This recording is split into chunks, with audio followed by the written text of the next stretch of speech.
Hey Ryan, well, since our coverage this morning, we've been able to shed a few layers, took the rain pants off, took the rain coat off, because it's, like you said, it's sunny out now. It's a little bit of the calm after the storm, but you can see what that storm left us this morning. This plow driver has been at it for a little bit here, a few hours actually. High tide was at 9:30 and he's cleaning up all the sand. These dunes just didn't stand a chance this morning. The waves are still aggressive, more aggressive than usual, more significant than usual, but nothing like we saw earlier. But check this out here. This was the scene about an hour and a half before high tide, and I mean, you can just see, like I mentioned, the dunes didn't stand a chance. The water was already over the dunes an hour and a half before high tide, and officials even had to move onlookers from the square here at OOB before the peak. But then 9:30 a.m. high tide rolled in, water crashing up on the deck of the pier. The beach was non-existent with waves towering over the spot, popular with locals and tourists from all over the world.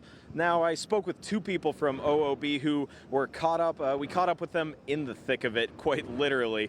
Now, during my interview with local Mikey Ragu, he said at around 7 this morning, we had to quickly move back from a wave, one of the first waves actually, that approached the dunes.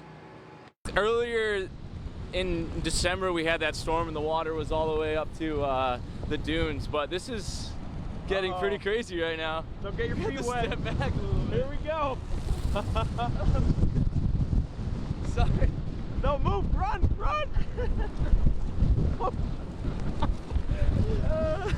Oh my goodness gracious. Good timing there. Yeah, you don't have the boots on yet. No, I gotta go to work. I work right at the top of the hill, so. It's fascinating. It's sort of in awe of the water.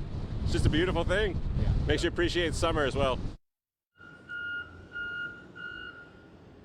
So another plow truck just arrived here to help out with the cleanup, sort of a forklift actually, around here, or maybe one of them just ditched their plows. But more onlookers here now as we're back live. You can see just that aftermath. Now the plows have been cleaning up, and the OOB Police Department and Fire Department are on the scene. The square is still blocked off, and they are still assessing. But like I mentioned, the waves are still strong, and it wasn't just here in Old Orchard Beach. We were all up and down the coast this morning. Our meteorologist Emily Santom was over at Cape Elizabeth at the Portland Headlight, where the waves were crashing up.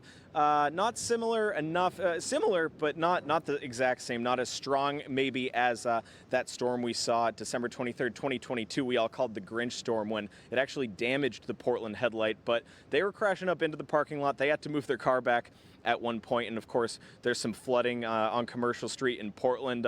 Local lobsterman Steve Train was tweeting a lot of pictures from both Long Island and that flooding in Portland, and we had a crew over there with a lot of footage. So Stephanie, we're following this aftermath. We're following some power outages, and CMP said they'll restore everything as quickly as they can, and they're hopeful that will be a quick process. Johnny, it feels like just less than 24 hours ago we were seeing those plow trucks moving snow, and now they're moving sand. Just a lot of cleanup underway right now. Thank you for your continued coverage.